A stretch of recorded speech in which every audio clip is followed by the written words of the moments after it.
Hello guys, this is निशा। आज की video में हम बात करते हैं क्लास 8 का चैप्टर नंबर 4 डाटा हैंडलिंग के बारे में बात करते हैं। बच्चे, इस साल इस चैप्टर में भी काफी कुछ चेंजेस आए हैं, सो प्लीज नया सिलेबस अपडेट करके ही पढ़ना। अब हम बात करते हैं डाटा हैंडलिंग। कोई भी चैप्टर स्टार्ट करने से पहले आपको ये पता होना चाहिए कि उस चैप्टर का मतलब क्या है, उसकी जरूरत कहाँ है और किस लिए हम इसको पढ़ रहे हैं। अब डाटा हैंडलिंग दो शब्दों से मिलकर बना है। अब डाटा का मतलब क्या होता है? डाटा का मतलब होता है to collect the information.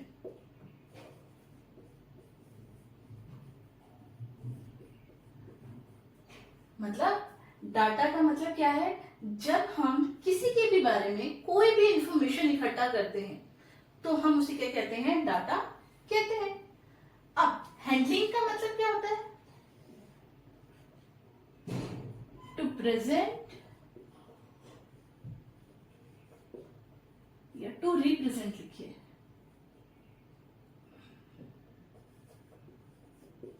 To represent in the simple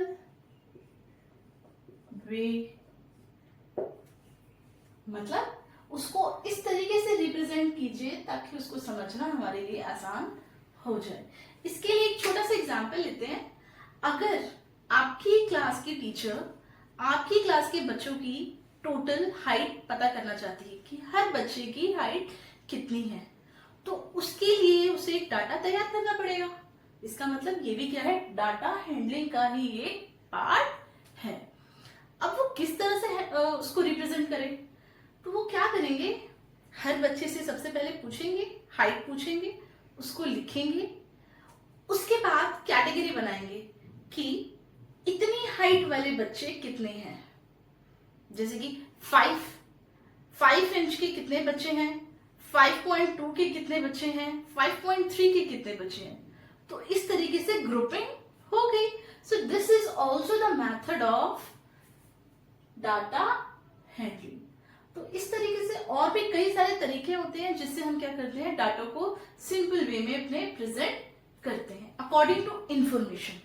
okay, सो सबसे पहले कौन सा मेथड आता है हमारा, जो हमने छोटी क्लासेस में सीखा था? सबसे सिंपल, पिक्टोग्राफ। इसके नाम से क्लियर है, pictorial way to present data. मतलब जब हम अपने डाटा को किसी पिक्चर फॉर्म में प्रेजेंट करते हैं तो वो क्या होता है? हमारा पिक्टोग्राम होता है। सेकंड आता है हमारा बार ग्राफ। 6-7 क्लास में आपने बार ग्राफ बनाना सीखा होगा। ग्राफ पेपर पे हम किस तरह से जो है बार ग्राफ को रिप्रेजेंट करते हैं। एक तरफ हमारा क्वालिटेटिव डाटा होता है और एक तरफ क्वांटिटेटिव। मतलब एक तरफ तो हम किसी के बारे में बात कर रहे हैं, जैसे कि स्टूडेंट्स कितने हैं क्लास में, उसका डाटा और नेम ऑफ द स्टूडेंट। एक तरफ ही हमारा क्वांटिटेटिव डाटा होता है। तो ये होता है हमारा बार ग्राफ। थर्ड आता है हमारा डबल बार ग्राफ। अब आप डर जाएंगे, अरे डबल में क्या करेंगे? भाई कोई दिक्कत नहीं है। जब किसी भी इंस्ट्रक्शंस के अंदर दो चीजों को एक साथ रिप्रेजेंट करना होता है। फॉर एग्जाम्पल, क्लास की टीचर जानना चाहती है कि मैथ्स के बच्चे जो हैं फर्स्ट सेमेस्टर में और सेकंड सेमेस्टर में कंपैरिजन पता लगाना चाहते हैं कितने कितने मार्क्स है, तो दोनों का एक साथ बार ग्राफ बनाया जाता है। तो ये होता है हमारा डबल बार ग्राफ। एक ही बार ग्राफ पे दो को रिप्रेजेंट करना। कैसे करते हैं वो भी हम आगे सीखेंगे। अभी सिर्फ ये इंट्रो है कि इस चैप्टर के अंदर हम कौन कौन से टॉपिक्स पढ़ेंगे। नेक्स्ट आता है हमारा हिस्टोग्राम। हिस्टोग्राम। अब इसमें और बार ग्राफ में क्या फर्क होता है? इसमें एक तरफ नंबर वाला डाटा होता है और दूसरी तरफ उनके नेम्स वगैरह दिए होते हैं। इसके अंदर दोनों तरफ का डाटा ही हमारा क्या होता है? नंबर वाला होता है और एक कॉन्टिन्यूस सीरीज में होते हैं। नेक्स्ट आता है हमारा सर्कल, ग्राफ, या फिर हम इसको क्या कहते हैं, पाई चार्ट भी कहते हैं। सबसे इंपॉर्टेंट चैप्टर टॉपिक है इस चैप्टर का ये, अक्सर एग्जाम में इसमें से क्वेश्चन जरूर आता है। लास्ट टॉपिक हमारा आता है चांस एंड प्रोबेबिलिटी।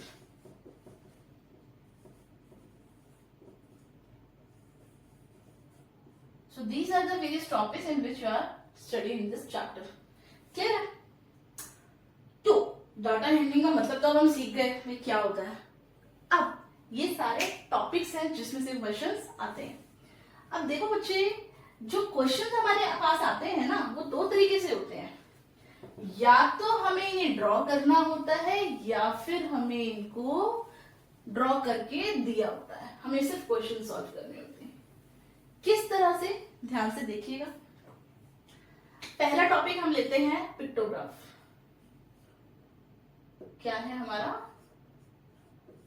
पिक्टोग्राफ। अब ध्यान से देखिएगा क्या होता है ये। अब पिक्टोग्राफ बेसिकली मान लीजिए आपको एक टेबल दी हुई है,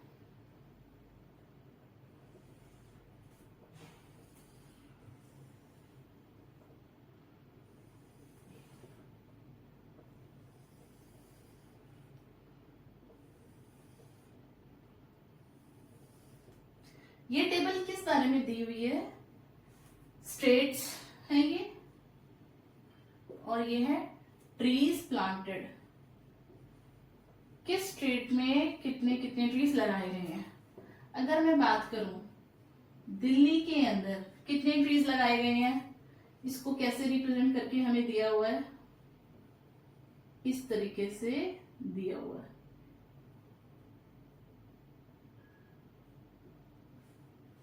अब ऐसे ही हमें दिल्ली के बाद हमें दिया हुआ है हरियाणा। हरियाणा में कितने ट्रीज लगे हुए हैं, इतने ट्रीज लगाए हैं। और नेक्स्ट आता है हमारा राजस्थान। अब इसके अंदर कितने हैं,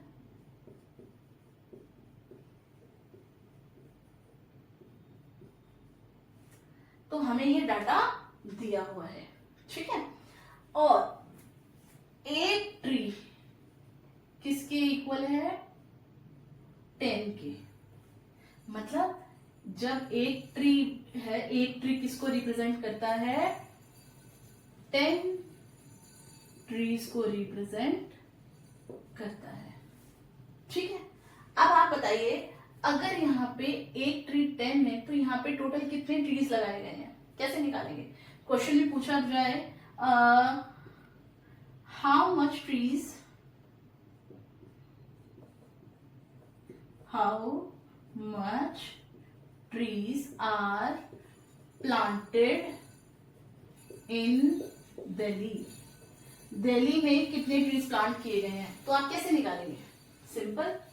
एक ट्री कितना रिप्रेजेंट कर रहा है, 10 ट्री को कर रहा है, तो 10 प्लस 10 प्लस 10, तो टोटल हमारा कितना हो गया, 30। यानी कि दिल्ली के अंदर टोटल कितने ट्रीज लगे हैं, 30 लगे हैं, क्लियर है। अब ऐसे ही हरियाणा के बारे में पूछा जाए तो 10 प्लस 10 कितने हैं, 4 है, तो यानी कि 4 टाइम्स 10 हो गया, तो ये हमारा कितना हो गया, 40। ऐसे ही ये देखेंगे तो ये क्वेश्चन मार्क, इसमें कितने हैं, 1 2 3 4 5, यानी कि 5 है तो कितना हो जाएगा, 50 हो जाएगा। तो इस तरह से आपको कोई भी इंफॉर्मेशन दी होगी और आपसे कोई भी क्वेश्चन पूछा होगा, अक्सर एग्जाम में इंफॉर्मेटिव क्वेश्चन ही आता है। सो ध्यान से पहले क्वेश्चन को पढ़िए और फिर उसका आंसर दीजिए। जो टेबल है इसके अंदर से ही इसका आंसर निकलेगा। एग्जैक्टली ऐसे पूछा होता, how much trees are planted in Rajasthan. Rajasthan में कितने ट्रीज जो है प्लांट किए गए हैं, तो कितना है, 50। अब अगर पूछा जाए सबसे ज्यादा ट्रीज कौन सी स्टेट में प्लांट किए गए हैं, तो अब सबसे ज्यादा कौन सी स्टेट में है, यहां से देख लीजिए, राजस्थान। तो इसका आंसर क्या हो गया, राजस्थान। सो इस तरीके से इंफॉर्मेटिव क्वेश्चंस होते हैं, बस क्वेश्चन को ध्यान से पढ़ना है और टेबल को देख के आपको आंसर देना है, क्लियर है। तो ये तो था हमारा पिक्टोग्राफ। इसमें इस टाइप से क्वेश्चंस आते हैं। अब हम बात करेंगे किसकी, बार ग्राफ की। नेक्स्ट आता है हमारा बार ग्राफ। बहुत सिंपल चैप्टर है बच्चे, स्कोरिंग होता है, बस ध्यान से समझने की जरूरत है। ध्यान से समझोगे तो कोई प्रॉब्लम नहीं आएगी। अब सेकंड आ गया हमारा बार ग्राफ। क्या है बार ग्राफ? देखिए बच्चों, क्वेश्चन दो तरीके से होते हैं, या तो बार ग्राफ बनाना होता है या फिर आपको बार ग्राफ दिया हुआ है, कुछ इंफॉर्मेशन दी हुई है और उन क्वेश्चंस के आंसर देने होते हैं। ठीक है, अब जैसे मान लीजिए आपको क्वेश्चन में क्या दिया है, एक टेबल दी हुई है,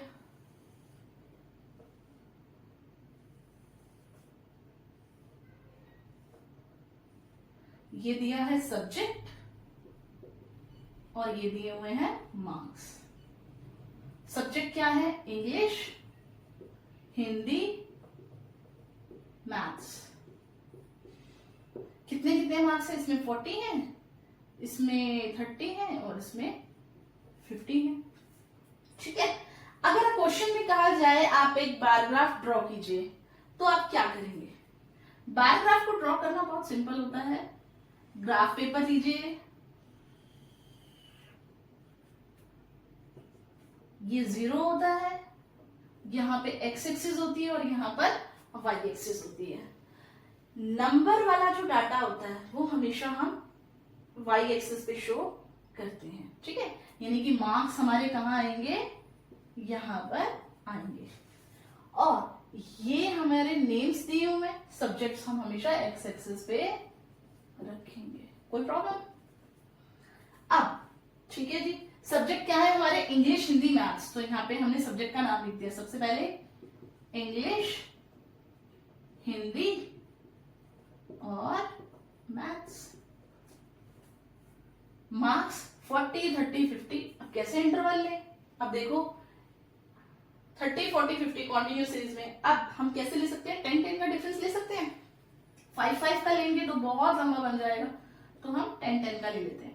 10, 20, 30, 40, 50। ये सब आप पिछली क्लास में पढ़ चुके हैं, बार ग्राफ कैसे ड्रॉ करते हैं। तो इंग्लिश में कितने हैं, 40 है, तो इंग्लिश पे आए, ग्राफ पे आपको ड्रॉ करना आता ही है। हमने इस तरह से इसको बना दिया, ये हो गया हमारा बार ग्राफ। यानी कि इंग्लिश के सब्जेक्ट में 40 मार्क्स आए हैं। अगर हमें ये इंफॉर्मेशन ना दी हो तो हम ग्राफ को देख के पता लगा सकते हैं इंग्लिश में बच्चे के कितने मार्क्स आए हैं, 40 आए हैं। अब हिंदी में कितने हैं, 30। 30 मतलब यहां पर एक बॉक्स छोड़ के देन उसके बाद आप हिंदी को रिप्रेजेंट करेंगे। फिर मैथ्स में कितना है, 50 है, एक बॉक्स छोड़ के फिर आप मैथ्स को रिप्रेजेंट कर देंगे। कोई प्रॉब्लम?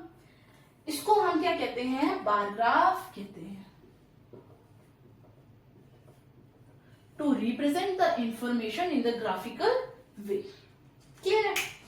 अब अगर क्वेश्चन को उल्टा ट्विस्ट कर दिया जाए, ये तो क्या था जब आपको बार ग्राफ बनाना था। अगर क्वेश्चन में पूछा होता, मान लीजिए इंफॉर्मेटिव होता, क्या क्वेश्चन पूछा होता, विच सब्जेक्ट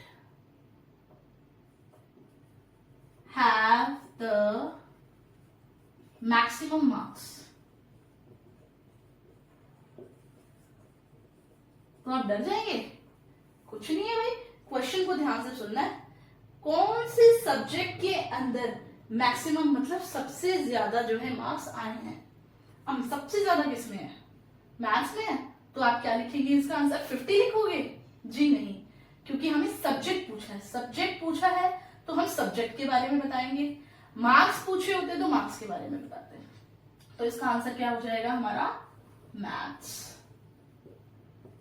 इसी तरीके से क्वेश्चन में पूछा जाए, which subject has the least marks, कौन से सब्जेक्ट में कम मार्क्स आए हैं, तो सबसे कम किसमें है, 30 हिंदी में, तो सब्जेक्ट का नाम बता दिया।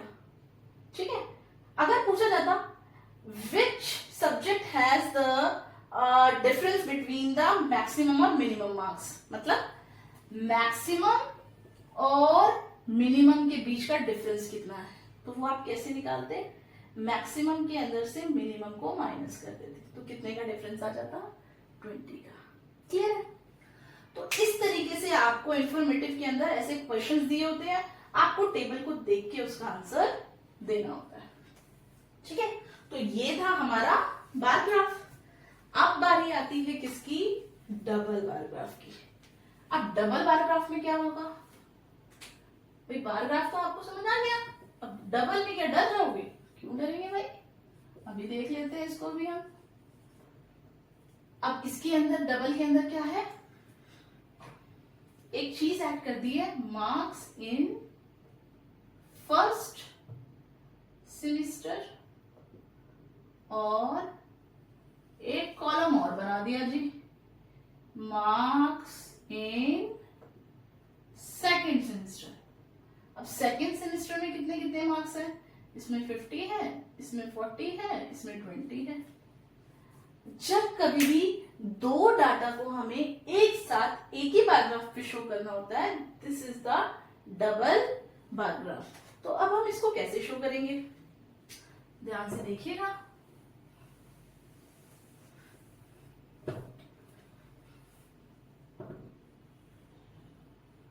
देखो जो है पहले वाला वो तो वही रहा, कोई बात नहीं। मैथ्स का कितना था हमारा, 50 था, इसको हमने ऐसे के ऐसे ही रखा। अब देखो हमने एक ना डिफरेंस बना लिया सिंबल, जो ब्लैंक है वो हमारा फर्स्ट सेमेस्टर है, और जिसपे हम हल्की सी लाइंस शो कर रहे हैं वो हमारा सेकेंड सेमेस्टर है। ओके, अब देखिए ये तो हमारा फर्स्ट हो गया। अब सेकंड में इंग्लिश में कितने हैं, 50 हैं।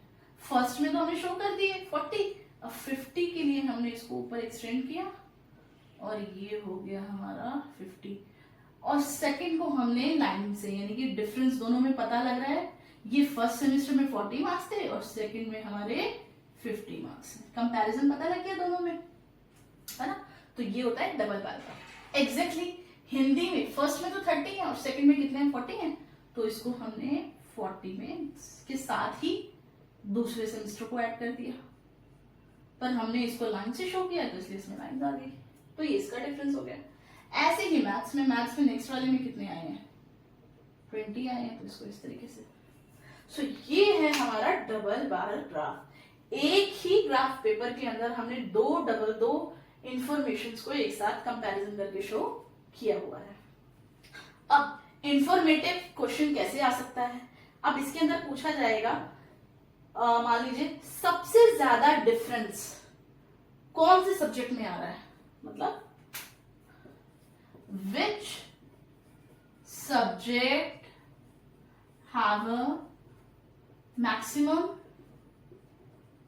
डिफरेंस इन मार्क्स, मतलब किस सब्जेक्ट में सबसे ज्यादा डिफरेंस आ रहा है मार्क्स में। सब्जेक्ट का नाम पूछा हमें, विच सब्जेक्ट। तो आप देखिए यहां पे कितना डिफरेंस था, 10 का, यहां पे भी कितना था, 10 का, और यहां कितने का डिफरेंस है, 30 का। तो सबसे ज्यादा डिफरेंस हमारा किस में आ रहा है, मैथ्स में आ रहा है, तो यानी कि इसका आंसर हमारा क्या हो गया, मैथ्स। सिंपल क्वेश्चन पढ़िए, आंसर दीजिए, कुछ ड्रॉ नहीं करना। तो ये दो टाइप से क्वेश्चंस आते हैं। एग्जैक्टली ऐसे पूछा जाता कि which subject has the minimum difference in marks, minimum किसमें है, अब ये दोनों इक्वल है तो दोनों लिख दीजिए, इंग्लिश एंड हिंदी। सो इस तरीके से क्वेश्चन आते हैं। क्लियर है।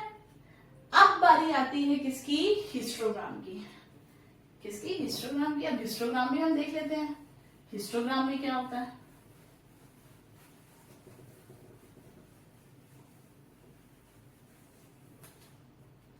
हिस्टोग्राम में क्या है बच्चों,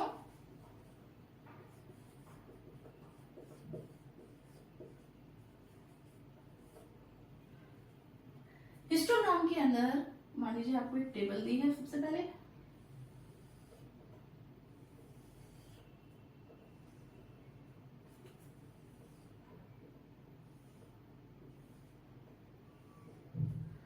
किसके बारे में दी हुई है, मान लो दिया हुआ है चिल्ड्रंस ऑफ क्लास 8 और उनकी हाइट। ठीक है, अब रोल नंबर दिया है, मान लो फॉर एग्जांपल 0 से 10 के जो रोल नंबर के बच्चे हैं उनकी हाइट कितनी है, फॉर एग्जांपल मान लीजिए 5 है। ठीक है, अब ऐसे ही जो 10 से 20 के बीच के हैं उनकी 4 है, ऐसे ही 20 से 30 के बीच के 3 है। सो दोनों तरफ ही जो हमारा डाटा है वो किस में है, नंबर फॉर्म में होता है, और एक हमारी कॉन्टिन्यूस सीरीज दी होती है। 0 से 10, 10 से 20 की क्या हमारी कॉन्टिन्यूस सीरीज होती है। सो इट मीन्स ये डाटा देखते ही हमें समझ में आ जाना चाहिए कि ये किसका है, ये हिस्टोग्राम का है। सो डिफरेंस समझ में आ रहा है। उसके अंदर पैराग्राफ में हमारा क्या था, ऊपर नाम थे और नीचे नंबर थे, और इसके अंदर दोनों साइड हमारा नंबर वाला डाटा होता है। अब देखिए हम इसको ड्रॉ करेंगे ग्राफ पेपर के अंदर। ग्राफ को रिप्रेजेंट करने का तरीका ऑलमोस्ट सेम है। सबसे पहले जो कॉन्टिन्यूस सीरीज होती है उसको हमेशा आप एक्स एक्सिस पे शो कीजिए। 0 कितनी है, 10, 20, 30, मैक्सिमम कितना जा रहा है 30, तो 10, 20, 30, एक बढ़ा लो चाहे 40 कर दो। अब ये कितना है 3, 4, 5, यानी कि एक एक का डिफरेंस पे आ रहे हैं, तो यहाँ पे हमने क्या ले लिया 1, 2, 3, 4, 5। कोई प्रॉब्लम, नाम जरूर शो करना है कि ये वाला डाटा क्या शो कर रहा है, चिल्ड्रंस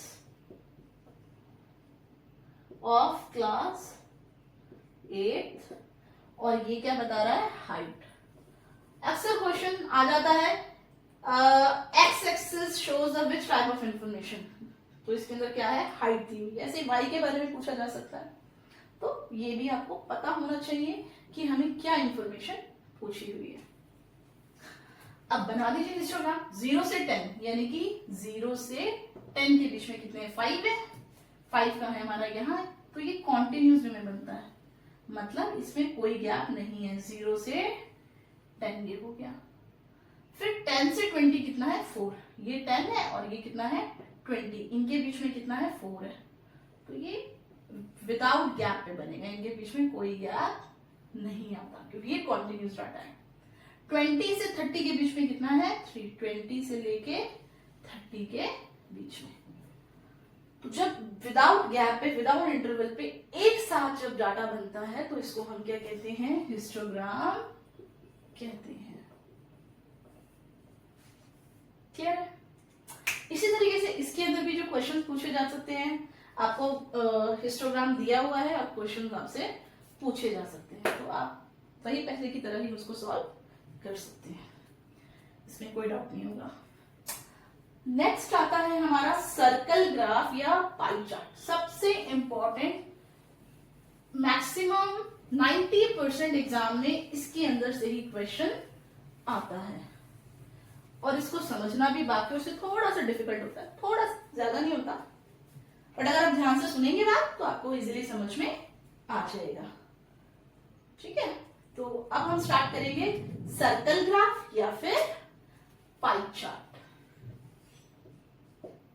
इन दोनों में से कोई भी नाम बोला हो, दोनों का मतलब एक ही होता है, या फिर पाई चार्ट। अब आप सोचेंगे होता क्या है, सर्कल का मतलब इसके नाम से क्लियर हो रहा है, हमेशा इसके अंदर क्या होता है, एक सर्कल होता है। अब एग्जाम में आप ये सर्कल कैसे बनाएंगे, तो आप अपने पास क्या रखेंगे, कंपास रखेंगे। कंपास को लेके आप इसे ड्रॉ कर सकते हैं, या फिर अपने किसी भी कड़े से आप इसे बना सकते हैं। साइज मैटर नहीं करता, एक्यूरेसी मैटर करती है। जो प्रोटेक्टर है उसको कैसे यूज करना है वो बताते हैं। सबसे पहले हम एक क्वेश्चन लेते हैं, क्वेश्चन से ज्यादा अच्छे से क्लियर होगा। मान लीजिए आपको एक डाटा दिया हुआ है, डाटा में क्या दिया हुआ है, क्या दिया हुआ है, एक दी हुई है आपको ऑर्डिनरी ब्रेड, कितनी दी हुई है, इसका डाटा कितना दिया हुआ है। देखिए बच्चों, ये हमारा क्वेश्चन है, क्वेश्चन के अंदर हमें ये सारी चीजें दी हुई हैं कि एक शॉपकीपर एक दिन में ये सब चीजें सेल कर रहा है। इस डाटा का यूज करके आपको क्या करना है, पाई चार्ट ड्रॉ करना है। अब देखिए, पाई चार्ट को ड्रॉ करने से पहले हमें एंगल चाहिए होते हैं। तो वो एंगल हम किस तरह से शो करते हैं, कैसे कैलकुलेट करते हैं? पहले हम एक टेबल ड्रॉ करेंगे, जो टर्म्स हमें दी हुई है पहले हमने वो लिखा, उनकी कितनी क्वांटिटी दी है वो ये लिख लिया, ठीक है। सबसे पहले फिर हम क्या करते हैं, फ्रैक्शन निकालते हैं। क्या निकालते हैं? फ्रैक्शन। कैसे निकलता है फ्रैक्शन? जो डाटा दिया है वो डिवाइडेड बाय टोटल। कट गया। अब कितने पे जाएगा ये? 32 को 4 से करेंगे ज्यादा जा रहा है, 2 पे करेंगे तो इसको काट देते हैं। पूरा नहीं डिवाइड हो रहा तो जितना कटता है उतना काट दो। कौन से टेबल से डिवाइड होगा ये? 8 के टेबल से डिवाइड हो रहा है। 8 4 जा 32, 8 9 जा 72, यानी कि कितना फ्रैक्शन आ रहा है हमें? हमारे पास इसका 4 डिवाइडेड बाय 9, ठीक है। अब ऐसे ही इसका निकाल देंगे, कितना? 80 डिवाइडेड बाय 720। अब इसका फ्रैक्शन कैसे निकालेंगे? ये कट गया। 8 1 जा 8, 8 9 जा 72, यानी कि 1/9 आ गया। फिर 160 का निकालेंगे। अब किसका निकालेंगे हम? 160 का। 160 डिवाइडेड बाय 720। अब इसको 16 के टेबल से, कौन से टेबल से डिवाइड करते हैं? फिर से 8 के टेबल से ही कर देते हैं। 8 2 जा 16, 8 9 जा 72, यानी कि अभी आगे नहीं कटेगा तो इसको ऐसे ही लिख दिया। फिर 120 डिवाइडेड बाय 720। अब ये 12 के टेबल से कट रहा है सीधा। 12 1 जा 12, 12 6 जा 72। अब 40 डिवाइडेड बाय 720। कट रहा है, 0 से 0 कैंसिल। 4 के टेबल से डिवाइड हो जाएगा। 4 1 जा 4, 4 2 जा 8, तो 4 1 जा 4, 4 8 जा 32, यानी कि 1/18। कोई प्रॉब्लम? अब ये हमारे पास क्या आ गया? इसका फ्रैक्शन आ गया। अब हम निकालते हैं अपना सेंट्रल एंगल। वो कैसे निकलता है? 4/9 जो हमारा फ्रैक्शन निकला मल्टीप्लाई में 360, क्योंकि एक सर्कल के अंदर जो पूरा का पूरा एंगल होता है वो कितना होता है? 360 डिग्री का होता है। तो इसका हो गया। अब ऐसे ही 1/9 मल्टीप्लाई में 360 डिग्री, 2/9 मल्टीप्लाई में 360 डिग्री, 1/6 मल्टीप्लाई में 360 डिग्री, 1/18 मल्टीप्लाई में 360 डिग्री। कोई प्रॉब्लम इसमें? आप काटो जो जो कट रहा है। 9 1 जा 9, 9 4 जा 36, तो कितना आ जाएगा? 4 4 जा 16, यानी कि 160 डिग्री आ गया। 9 1 जा 9, 9 4 जा 36, कितना आ गया? 40 डिग्री। काटना तो आप लोगों को आता ही होगा। 9 1 जा 9, 9 4 जा 36, कितना आ गया? ये 80 आ गया। 6 1 जा 6, 6 6 जा 36, ये 60 आ गया। अब ये 18 के टेबल से कटेगा। 18 2 जा 36, कितना आ गया? 20। अब पता कैसे लगेगा कि हमारा क्वेश्चन सही है या नहीं? इन सबको कैलकुलेट करके हमेशा कितना आना चाहिए? 360 डिग्री आना चाहिए। इसका मतलब आपकी कैलकुलेशन एकदम करेक्ट है। कर लो। 200 360 हो गया, यानी कि 360 करेक्ट है। अब मेन हमें क्या करना था क्वेश्चन के अंदर? पाई चार्ट ड्रॉ करना है। तो अब पाई चार्ट ड्रॉ करने के लिए सबसे पहले हम क्या करेंगे? एक सर्कल बनाएंगे। सर्कल का जो मिड पॉइंट होता है वहां से आप एक लाइन खींचिए, यहां पर अपने प्रोटेक्टर को रखिए, डी जिसको बोलते हैं, और सबसे पहला एंगल हमारा कितना जा रहा है? 160। अब आपको पता है यहाँ 90 ऐसे स्ट्रेट जाएगा, 120, 160 कैसे जाएगा? 180 से हल्का सा ऊपर करके जाएगा, यानी कि ये हो गया आपका। आप उसके अंदर देख के ध्यान से बना सकते हैं। ये हो गया हमारा 160 डिग्री। कोई प्रॉब्लम? नेक्स्ट हमारा 40 डिग्री। अब आप यहां पर प्रोटेक्टर रखकर और देखेंगे 40 डिग्री कहां जा रहा है। तो इस तरीके से छोटा सा बनेगा आपका 40 डिग्री। नेक्स्ट है 80 डिग्री। अब आप इसको यहां पर रखें और फिर बनाएंगे 80 डिग्री। तो 80 डिग्री आपका लगभग थोड़ा सा ऐसे आएगा, तो ये अंदाजा है, जो लाइन आ जाती है आप उसी पर ही प्रोटेक्टर को रख देते हैं। और नेक्स्ट हमारा कितना है 60 डिग्री। अब यहाँ पर रखकर आप क्या बनाएंगे 60 डिग्री। अब लास्ट एक ही बचा है 20, तो अपने आप ये जो बचा हुआ होगा वो 20 डिग्री का होना चाहिए। सो ये होता है पाई चार्ट। अब यहां पर आप इनके नाम लिख दीजिए। ऑर्डिनरी ब्रेड कितना है 160, तो यहां पर लिख दीजिए ऑर्डिनरी ब्रेड। फिर ये क्या है हमारा फ्रूट ब्रेड। फिर क्या था ये केक एंड पेस्ट्री, ठीक है। और फिर क्या थे हमारे बिस्किट्स थे, और फिर ये हमारा था अदर्स था। कोई प्रॉब्लम? तो इस क्वेश्चन में हमें पाई चार्ट ड्रॉ करना था, तो हम इस तरीके से पाई चार्ट ड्रॉ करते हैं। पहले फ्रैक्शंस निकालते हैं, देन सेंट्रल एंगल, और देन उसके बाद हम उसको शो कर देते हैं। ओके।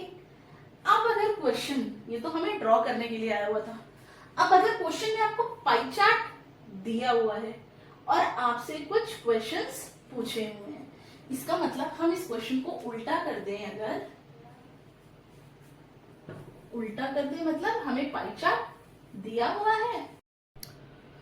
देखिए बच्चों, अभी जो हमने क्वेश्चन सॉल्व किया था उसके अंदर हमें क्या करना था, पाई चार्ट ड्रॉ करने के लिए कहा गया था, ठीक है। सेकंड क्वेश्चन है हमारा इंफॉर्मेटिव क्वेश्चन। जब हमें क्वेश्चन दिया हुआ है, पाई चार्ट भी हमें क्वेश्चन में गिवन है, कुछ क्वेश्चन हमसे पूछे और हमें उनके आंसर्स देने हैं। बहुत ही ध्यान से, जब कभी भी आप इसको करेंगे, बहुत सिंपल होता है, टाइम कम लगता है, बट लेकिन आपकी अंडरस्टैंडिंग ज्यादा चाहिए। बहुत ध्यान से क्वेश्चन को समझ के तब सॉल्व कीजिएगा, और जो भी इंफॉर्मेशन आपको इंपॉर्टेंट लग रही है उसको अंडरलाइन कर लीजिए। इससे क्या होगा, क्वेश्चन आपको पूरा का पूरा बार बार नहीं पढ़ना पड़ेगा। अब देखिए, a survey was made to find the type of music. एक सर्वे किया गया है, किसके बारे में बता रहा है, टाइप ऑफ म्यूजिक के बारे में बता रहा है कि सर्टेन जो यंग लोग हैं वो किस टाइप का म्यूजिक पसंद करते हैं। अभी हमें पाई चार्ट दिया हुआ है, पाई चार्ट में क्या किया गया है, सेमी क्लासिकल लोग कितना परसेंट पसंद कर रहे हैं 20%, क्लासिकल 10%, फोक डांस 30% और लाइट म्यूजिक 40%।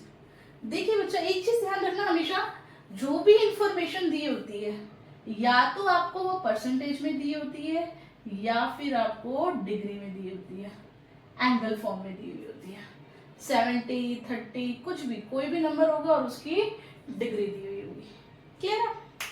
अब जब कभी भी क्वेश्चन परसेंटेज में आपको दिया हो, ठीक है, तब क्या करते हैं, दो चीजें होती हैं। अभी ध्यान से देखिएगा क्या, फर्स्ट क्वेश्चन में आपसे क्या कहा है, 20 पीपल लाइक क्लासिकल म्यूजिक। 20 जो पीपल है वो क्या पसंद करते हैं, क्लासिकल म्यूजिक पसंद करते हैं। क्लासिक म्यूजिकल ये वाला है, क्लासिकल म्यूजिक कितने हैं 10%, यानी कि जितने भी हमारे टोटल होंगे उसका 10% क्या पसंद करते हैं, क्लासिकल म्यूजिक पसंद करते हैं। अब देखिए टोटल परसेंटेज कितना है हमारा, 10, 20, 30, 30 प्लस 30 60 प्लस 40, यानी कि टोटल हमारा कितना है 100%। टोटल हमेशा 100% ही होता है। पर आपको क्या बताना है, सिर्फ क्लासिकल म्यूजिक के क्या बताने हैं, 20 peoples, how many young peoples are surveyed, मतलब टोटल कितने लोगों का सर्वे किया गया है, हमें टोटल बताना है। जब कभी भी आपको परसेंटेज दिया हो और आपको क्या निकालना है, टोटल निकालना है, तो जितने भी नंबर्स दिए हैं वो मल्टीप्लाई बाय इसका उल्टा कर दो। वैसे तो क्या होता है, 10% को हम कैसे लिखते हैं, 10/100 लिखते हैं, पर हम क्या कर देंगे, इसका उल्टा कर देंगे। उल्टा क्या हो जाएगा, 100/10। क्यों? क्योंकि हमें क्या निकालना है, इसके अंदर हमें टोटल निकालना है। क्या निकालना है, टोटल निकालना है। अब इसको काट दो, कितना हो गया, 200 आ गया। सिंपल बात समझ में आई? तो जब कभी भी हम किसी एक छोटे से क्वेश्चन को निकालते हैं ना पूरे में से, तो हम क्या करते हैं, पहले टोटल को ऊपर लिखते हैं, जितना क्वेश्चन है वो नीचे, और इसका हमें कितना नंबर दिया है वो लिखते हैं। तो हमारा फर्स्ट आंसर कितना आ गया, 200 आ गया। कोई डाउट? अब अगले क्वेश्चन में आपको क्या बोला हुआ है, which type of music is like by the maximum number of people. अब आपको इस क्वेश्चन को देखो, बिल्कुल सिंपल है, सिर्फ ये पूछा है कि किसको जो है, किस म्यूजिक को लोगों ने सबसे ज्यादा पसंद किया है। ठीक है, अब देखिए सिर्फ म्यूजिक का टाइप पूछा है। देखो सबसे बड़ा जो है किसका सबसे ज्यादा गैप है, इसमें सबसे ज्यादा गैप है ना, सबसे ज्यादा एरिया इसने कवर किया हुआ है, यानी कि लाइट म्यूजिक को लोगों ने सबसे ज्यादा जो है पसंद किया हुआ है। कोई डाउट? ये क्या हो गया, इसका आंसर हो गया। देखिए कुछ मुश्किल था ना, और ये स्कोरिंग होता है, कम टाइम में आप जल्दी से जल्दी क्वेश्चन को सॉल्व कर सकते हैं एग्जाम में।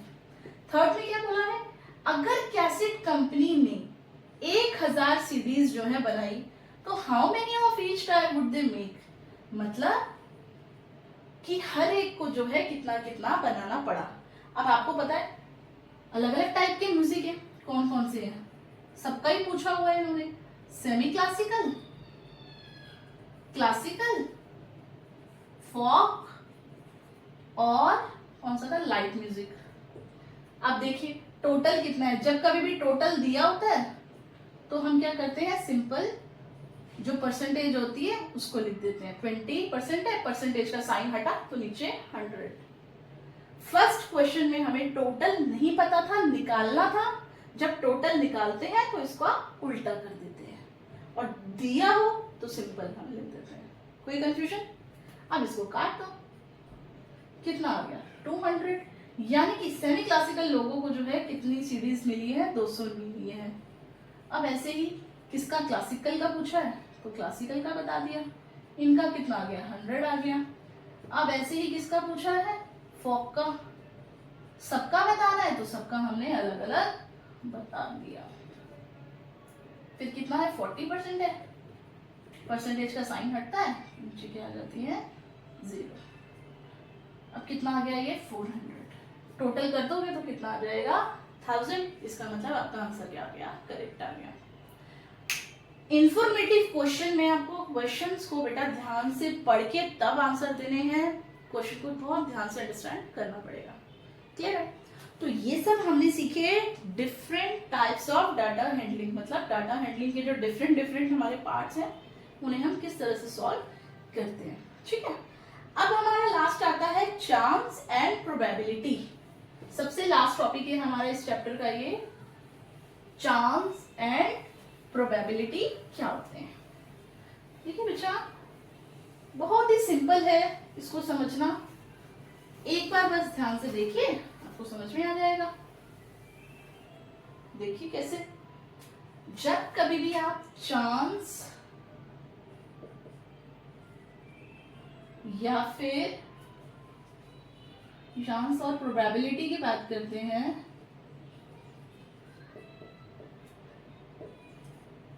तो इसका मतलब क्या होता है, प्रोबेबिलिटी का मतलब होता है संभावना, कुछ भी आने की संभावना। मान लीजिए बारिश, क्या बारिश आएगी आज, मौसम खराब है पर हो सकता है आए और हो सकता है ना आए। ठीक है, तो ये होती है संभावना, कोई चीज हो भी सकती है और नहीं भी हो सकती है। जब कभी भी हम प्रोबेबिलिटी निकालते हैं किसी भी चीज की तो उसका एक फॉर्मूला होता है, number of outcomes comes divided by total number of outcomes. एक छोटा सा एग्जांपल लेते हैं, हमने एक कॉइन को टॉस किया, अ कॉइन टॉस, क्या किया, कॉइन को टॉस किया तो क्या होगा, क्या प्रोबेबिलिटी होती है, जब एक कॉइन को उछालेंगे तो क्या होगा, या तो हेड आएगा या फिर टेल आएगा। मैंने कहा हेड आने की प्रोबेबिलिटी बताओ, भाई हेड आने की प्रोबेबिलिटी कितनी होगी। अब देखिए वही हमारा फॉर्मूला, प्रोबेबिलिटी निकालनी है, किसकी निकालनी है, यहाँ पर लिख देंगे एच, जिसकी भी निकालनी होती है उसका नाम। नंबर ऑफ आउटकम कम्स, कितनी बार आ रहा है, ये एक बार आ रहा है, टोटल कितने, 1 और 2। समझ में आया? हमेशा नंबर ऑफ आउटकम्स किसकी निकालनी है, हेड की निकालनी है, तो हेड कितनी बार आ रहा है इसमें, एक ही बार आ रहा है ना, तो ऊपर तो 1 आ गया, नीचे क्या आता है टोटल नंबर ऑफ आउटकम्स, क्या आ सकता है या तो हेड या टेल, दो चीजें हैं, तो टोटल कितना हो गया हमारा 2। इसी तरीके से अगर पूछा जाए टेल आने की प्रोबेबिलिटी बताओ, तो वही फॉर्मूला लिखेंगे अपना, टेल कितनी बार आ सकता है, एक ही बार आ सकता है, और हेड टोटल कितना है हमारा 2 हो गया। कोई प्रॉब्लम? तो ये होता है हमारा सिंपल प्रोबेबिलिटी। एग्जैक्टली ऐसे ही मान लीजिए मैंने क्या कहा, यहां पर एक बैग है, इस बैग में 3 ब्लू बॉल्स है, 5 रेड है और 4 येलो है। मैंने कहा प्रोबेबिलिटी बताइए कि जो मैंने इस बैग के अंदर से एक बॉल निकाली और वो बॉल कौन से कलर की है, रेड कलर की है। क्या है, रेड कलर की। अब किस कलर की है, रेड कलर की। रेड की प्रोबेबिलिटी निकालनी है, तो हमारा formula number of outcome comes, red वाली कितनी बॉल आ सकती है, 5 आ सकती है, नीचे टोटल नंबर, टोटल कितनी है 12 है, तो ये हमारा आंसर। इसी तरीके से येलो की निकालनी हो तो 4 डिवाइडेड बाय 12, क्योंकि टोटल क्या है नीचे आता है। तो प्रोबेबिलिटी का मतलब होता है नंबर ऑफ चांसेस किसी भी चीज के आने की। अब ऐसे मैंने क्या कहा, एक ताश की गड्डी है, उसके अंदर कितने कार्ड्स होते हैं, 52 कार्ड्स होते हैं। 1 आने की प्रोबेबिलिटी क्या होगी, ताश की गड्डी में 1 कितनी बार आता है, 4 होते हैं। हर नंबर के 4-4 कार्ड्स होते हैं, ठीक है। तो 1 के 4 है तो 4, नीचे कितना आ जाएगा टोटल 52। इसी तरीके से आपसे किसी भी चीज की प्रोबेबिलिटी पूछी हो तो आप इस तरीके से बता सकते हैं, ऊपर नंबर ऑफ आउटकम्स लिखना है और नीचे टोटल नंबर ऑफ आउटकम्स लिखना है। कोई डाउट है किसी को तो पूछ सकते हैं, कमेंट बॉक्स में जाके आप पूछ सकते हैं, ठीक है। अब अगर बात की जाए, आपको क्वेश्चन में क्या बोला है, एक डाई है। डाई आपको पता ही होगा, लूडो खेलते हैं ना, किससे खेलते हैं, गिट्टा बोलते हैं उसको हिंदी में, इंग्लिश में हम उसको डाई बोलते हैं। जब कभी भी हमने एक डाई को थ्रो किया तो क्या होगा, आपसे क्वेश्चन में पूछा है बताओ प्राइम नंबर कितने होंगे, उसकी प्रोबेबिलिटी बताओ। अब आपको पता है जब कभी भी हम एक डाई को थ्रो करते हैं तो उसमें कौन कौन से नंबर होते हैं, 1 2 3 4 5 6, भाई इन्हीं में से डिजिट आती है ना, ऐसा तो नहीं है 7 आ जाएगा या 8 आ जाएगा, टोटल नंबर्स जितने होते हैं, यानी कि टोटल नंबर्स की जो प्रोबेबिलिटी हमारी ये है, ठीक है। अब क्या पूछा है, प्राइम नंबर। प्राइम नंबर कौन से होते हैं, इसमें से प्राइम नंबर हो गया जो सिर्फ अपने टेबल में आते हैं और किसी टेबल में नहीं आते। अच्छा 1 प्राइम नंबर नहीं होता, 2 3 और 5 कितने हो गए, 3 हो गए। तो किसकी निकालनी है, number of prime number. Formula लिखो, number of outcomes number of outcomes divided by total number of outcomes, ठीक है। तो हमारा मेन, हमें इसमें ये फॉर्मूला हमें याद रखना है। अगर फॉर्मूला हमारा करेक्ट है तो कभी हमारी कोई प्रॉब्लम नहीं आएगी, ठीक है। तो क्या हो गया, 2 3 5 3 है, तो 3 डिवाइडेड बाय टोटल कितने हैं 6, 3 1 3 3 2 6 1/2। इसी तरीके से किसी भी डिजिट की प्रोबेबिलिटी पूछा है तो आप बता सकते हैं। तो इस चैप्टर में हमने सीखा किस तरीके से हम अपने डाटा को हैंडल करते हैं जब हम कभी भी अपना डाटा रेडी करते हैं। तो हमारा डाटा एकदम एक्यूरेट होना चाहिए, सिंपल फॉर्म में होना चाहिए और इजी टू अंडरस्टैंड होना चाहिए। ओके, सो अगर आपको वीडियो अच्छी लगी हो तो please like share and subscribe my channel. Thank you.